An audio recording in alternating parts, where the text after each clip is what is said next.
ஆளும் கட்சி உறுப்பினர்கள் பொது வேட்பாளருக்கு ஆதரவளிக்கும் நோக்கில் செயற்பட்டதை அடுத்து ஆளும் கட்சிக்கு காணப்பட்ட 3/2 பெரும்பான்மை இல்லாமல் போயுள்ளதாக ஐக்கிய தேசிய கட்சியின் பாராளுமன்ற உறுப்பினர் லக்ஷ்மண் கிரியல்ல தெரிவிக்கின்றார்.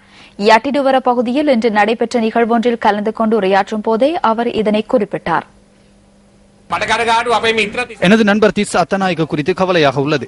பல வருடங்களாக கட்சியில் துன்பங்களை அனுபவித்துவிட்டு அறுவடை செய்ய போகின்ற சந்தர்ப்பத்தில் மூழ்கின்ற கப்பலுக்குள் பாய்ந்து விட்டார். இருப்பினும் விதியை மாற்ற முடியாது. முக்கியமான ஒரு விடயத்தை நான் கூற வேண்டும். ஆளும் கட்சி உறுப்பினர்கள் இருவர் நேற்று வந்ததை அடுத்து அவர்களின் 3/2 பெரும்பான்மை இல்லாமல் போயுள்ளது. நமக்கு தேவையான பெரும்பான்மையை அமைத்துக் கொள்ள முடியும்.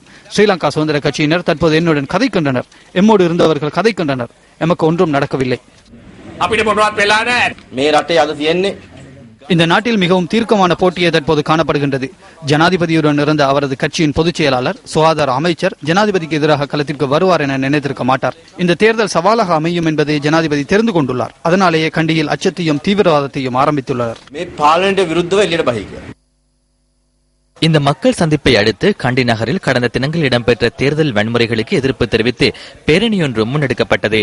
யாட்டினுவர ஐக்கிய தேசிய கட்சி அலுவலகத்திலிருந்து பிலிமத்தலாவ நகர் வரை பேரணியாக இதன்போது மக்கள் சென்றனர்.